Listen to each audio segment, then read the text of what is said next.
Hello guys, कैसे हैं आप सब लोग। मैं हूं आपका दोस्त अरसलान और आप देख रहे हैं मेरा चैनल पिक फ्लिक्स। हाजिर हूं माय डीमन वाइफ की 7वीं एपिसोड के साथ। लास्ट एपिसोड में हमने देखा था क्वीन दोनों टीचर से कहती है कि मैं दोनों ब्रांचेस में स्टडी करना चाहती हूँ। वो आगे बढ़कर तलवार उठा लेती है। ड्रोना अपने स्टूडेंट से कहती है तुम में से कौन इसका मुकाबला करने के लिए सामने आएगा। तो सामने से बूरी आता है और कहता है मैं इसका मुकाबला करूंगा। टीचर ड्रोना बूरी से कहती है तुम्हें बाउंड्री फोर्स का इस्तेमाल नहीं करना, सिर्फ तलवार का इस्तेमाल करना। बूरी उनसे कहता है इस जैसी लड़की के सामने मुझे अपनी फोर्स का इस्तेमाल करने की जरूरत ही नहीं पड़ेगी। जियांग चिल्लाकर उसे पुकार रहा होता है। क्वीन उसे कहती है अब तुम्हें क्या कहना है। जियांग उसे कहता है जरा ध्यान से लड़ना, मुझे ये बंदा शक्ल से बिल्कुल ठरकी लग रहा है, इसलिए तुम्हें अपना ध्यान रखना होगा। और इसी के साथ टीचर ड्रोना उनसे कहती है चलो फाइट स्टार्ट करो। फाइट स्टार्ट होते ही बूरी अपनी तलवार के साथ क्वीन की तरफ आगे बढ़ता है, जबकि क्वीन उसके सामने खड़ी होती है और अपनी जगह से नहीं हिलती। बूरी सीधा उसकी चेस्ट पर वार करने के लिए आगे बढ़ रहा होता है, जबकि क्वीन अपनी तलवार आगे करती है और बूरी को साइड पर धकेल देती है। बूरी फिर से आगे बढ़ता है और उसके ऊपर से जंप करते हुए उसके पीछे की तरफ चला जाता है और उस पर वार करता है, लेकिन क्वीन फिर से उसे डॉज करती है।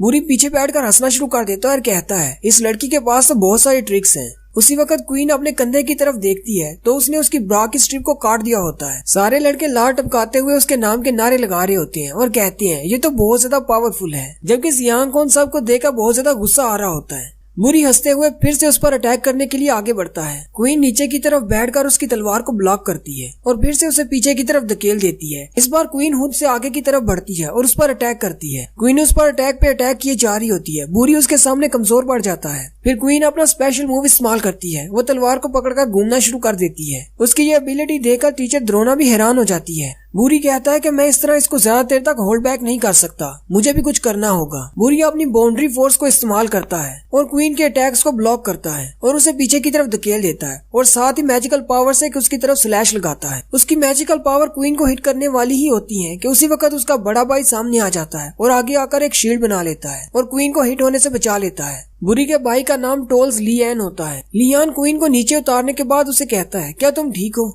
उसी वक्त जियांग आगे आ जाता है और उसके कंधे पर हाथ रखते हुए उसे दूर कर देता है और उसे कहता है मेरी वाइफ को बचाने के लिए तुम्हारा बहुत ज्यादा शुक्रिया। वाइफ का लफ्ज सुनते ही वहाँ पर सारे बच्चे हैरान हो जाते हैं। जियांग इजाबेला से पूछता है क्या तुम ठीक हो। इजाबेला उसे कहती है हाँ मैं बिल्कुल ठीक हूँ। ड्रोना सोल्जर से पूछती है क्या ये दोनों वाकई में शादीशुदा हैं? वो सोल्जर उसे कहता है हाँ ये दोनों शादीशुदा हैं। ड्रोना खुश हो जाती है और कहती है तुम्हें पहले ये बता देना चाहिए था। सोल्जर उसे देखकर सोचता है तो कैप्टन इसी की वजह से अंदर नहीं आना चाह रहे थे। ड्रोना बूरी से कहती है मैंने तुमसे कहा था कि अपनी बाउंड्री फोर्स का इस्तेमाल मत करना। बूरी उनसे कहता है मैंने अपने सेल्फ डिफेंस में इस्तेमाल की है, इसमें मेरी कोई गलती नहीं। मैजिक टीचर आगे बढ़ती है और बूरी से कहती है तुम्हारा भाई तुमसे बहुत ज्यादा स्ट्रॉन्ग है, तुम कभी उसके नजदीक भी नहीं पहुंच पाओगे। ये बात सुनकर बूरी को बहुत ज्यादा गुस्सा आता है। मैजिक वाली टीचर आगे बढ़ती है और जियांग से कहती है ये मेरा स्टूडेंट है, इसका नाम लियान है। टीचर लियान से कहती है मुझे लगता है कि तुम्हें अपनी टक्कर का कोई मिल गया है। लियान उनसे कहता है मैं कोशिश करूंगा कि बहुत ज्यादा स्ट्रॉन्ग बनूं।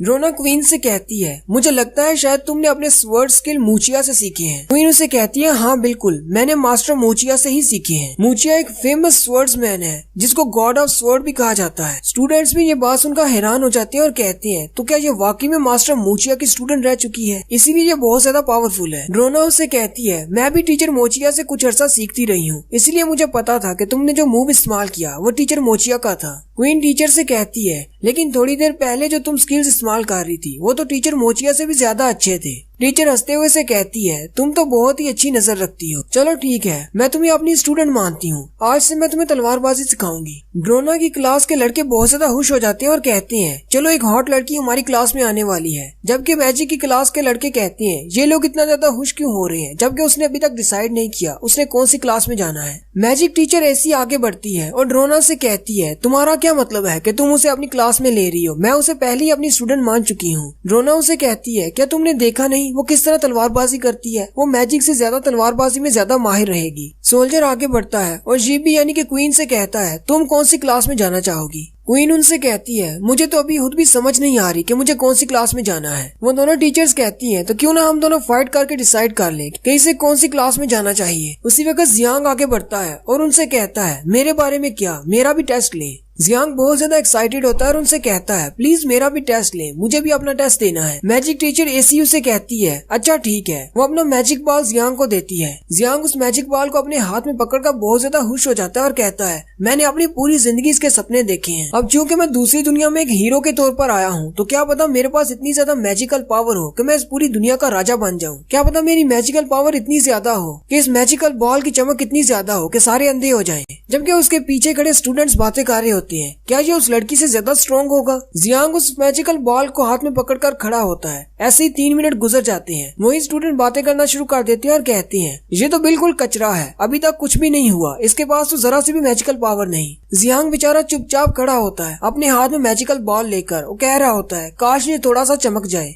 बुरी और उसके दोस्त हंसना शुरू कर देते हैं और कहते हैं ये तो बिल्कुल बेकार है। एसी आगे बढ़ती है और उसके हाथ से मैजिकल बॉल ले लेती है और उसे कहती है मुझे तो पहले से ही पता था कि तुम एक यूजलेस स्लम्बर हो। मैंने तो सिर्फ इसीलिए तुम्हारा टेस्ट ले लिया ताकि तुम उदास ना हो जाओ कि मेरा टेस्ट नहीं लिया गया। जियांग टीचर से कहता है क्या मैं ये बात पूछ सकता हूँ कि यूजलेस स्लम्बर क्या होता है। सोल्जर आगे बढ़ता है और उसे कहता है यूजलेस स्लम्बर एक लकड़ी का नाम है, एक ऐसी लकड़ी जो ना तो जलाने के काम आती है और ना ही और कोई चीज उससे बनाई जा सकती है। उसी लकड़ी के नाम पर हमारे यहाँ जो भी स्टूडेंट्स आते हैं जिनके पास मैजिकल पावर्स नहीं होती उन्हें यूजलेस स्लम्बर कहा जाता है। जियांग उदास हो जाता है और कहता है इसका मतलब मैं ना तो तलवारबाजी सीख सकता हूँ और ना ही मैजिक सीख सकता हूँ। एसीयू से कहती है अगर तुम्हारे पास बाउंड्री फोर्स नहीं है तो तुम मैजिक परफॉर्म नहीं कर सकते। ड्रोना उसे कहती है तुम तलवारबाजी सीख सकते हो लेकिन तुम्हारी तलवारबाजी उस इंसान के सामने बेकार है जो कि पहले से बाउंड्री फोर्स इस्तेमाल कर रहा हो। जियांग और भी ज्यादा परेशान हो जाता है और उनसे कहता है क्या कोई और रास्ता नहीं है। बुरी उससे कहता है क्या तुम कोई बेवकूफ हो, क्या तुम्हें समझ नहीं आती, तुम यूजलेस स्लम्बर हो। जियांग को उसी वक्त सोफी सास की बात याद आती है। सोफी सास ने उससे कहा था कि तुम्हारे अंदर जरा सी भी पोटेंशियल नहीं है। ये देखकर क्वीन उनसे कहती है एक बार दोबारा से इसे कचरा बोलकर दिखाओ फिर मैं तुम्हें बताती हूँ। बुरी उसे कहता है क्या तुम फिर से मुझसे फाइट करना चाहती हो। ये बात सुनते ही जियांग आगे बढ़ता है और क्वीन की कमर पर हाथ रखते हुए उनसे कहता है तो क्या हुआ, मेरे पास मैजिकल पावर्स नहीं है, मेरे पास इतनी खूबसूरत और प्यारी बीवी जो है ये मुझे प्रोटेक्ट करेगी। फिर जियांग सोल्जर से कहता है चलो बाकी के ट्रेड्स में जाकर देखते हैं, क्या पता मैं भी किसी क्लास में सिलेक्ट हो जाऊं। जाने से पहले जियांग क्वीन से कहता है तुम्हें यहीं पर रुकना होगा, खूब सारी मेहनत करना ताकि तुम तलवारबाजी और मैजिक में बहुत अच्छी हो जाओ।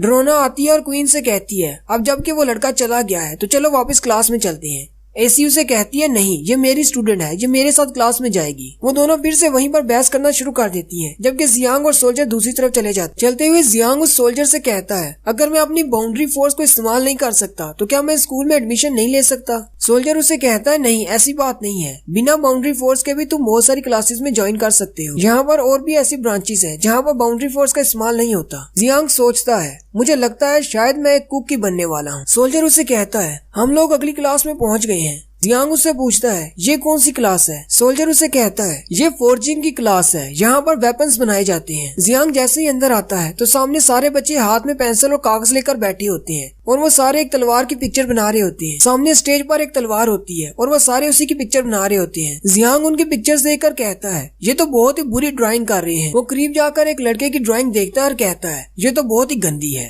लड़का ये बात सुन लेता है और पीछे घूमकर कहता है तुमने अभी क्या कहा। जियांग उसे कहता है मैंने कुछ नहीं कहा, मैं यहाँ पर नया ट्रांसफर स्टूडेंट हूँ और यहाँ पर टेस्ट देने के लिए आया हूँ। जियांग सोल्जर से पूछता है ये सब लोग तो फोर्जरी क्लास में है तो फिर ये लोग ड्राइंग्स क्यों बना रहे हैं, इन्हें तो वेपन्स बनाने चाहिए। उसी वक्त पीछे से क्लास के टीचर आते हैं और उसे कहते हैं मुझे लगता है कि तुम्हें फोर्जरी के बारे में कुछ भी नहीं पता, यहाँ पर मेटल को कूटकर हथियार नहीं बनाए जाते। फोर्जरी क्लास के टीचर का नाम मार्टिन होता है। टीचर मार्टिन बच्चों से कहते हैं आप लोग ड्राइंग बनाना जारी रखो। फिर वो जियांग से कहते हैं क्या तुम्हें नहीं पता हमारी इस क्लास में हम कुछ भी बना सकते हैं, जो भी बनाना चाहें। सोल्जर टीचर मार्टिन को बताता है ये जब छोटा सा बच्चा था तभी इसे डीमन ट्राइब वाले उठाकर ले गए थे, इसलिए इसे हमारे बारे में कुछ भी नहीं पता। मार्टिन उसे कहते हैं अच्छा तो ऐसी बात है, चलो मैं तुम्हें करके दिखाता हूँ कि यहाँ पर हम हथियार कैसे बनाते हैं। टीचर सामने स्टेज की तरफ चले जाते हैं जहाँ पर वो तलवार होती है। टीचर अपनी कमर पर लगे हुए एक पेन को उतारते हैं और उस पेन को अपनी मैजिकल पावर से बड़ा कर लेते हैं और उस पेन की मदद से जमीन पर एक तलवार ड्रा करते हैं। जैसे ही उनकी तलवार की ड्राइंग मुकम्मल होती है मास्टर उसे कहते हैं जाग जाओ और वो तलवार ड्राइंग में से बाहर निकल आती है और एक असली की तलवार बन जाती है। ये देखकर जियांग बहुत ज्यादा हैरान हो जाता है। टीचर उसे कहते हैं यहाँ ह्यूमन ट्राइब में हम लोग इस तरह अपने वेपन्स बनाते हैं। जियांग मार्टिन से कहता है क्या ये एक मैजिकल ब्रश था जिससे तुमने इस तलवार को बनाया है? क्या हम इससे कुछ भी बना सकते हैं? और यहीं पर हमारी 7वीं एपिसोड का एंड होता है। एक्सप्लेनेशन अच्छी लगी हो तो कमेंट करके जरूर बताएं। चैनल को सब्सक्राइब कर दें, वीडियो को लाइक और शेयर कर दें। शुक्रिया।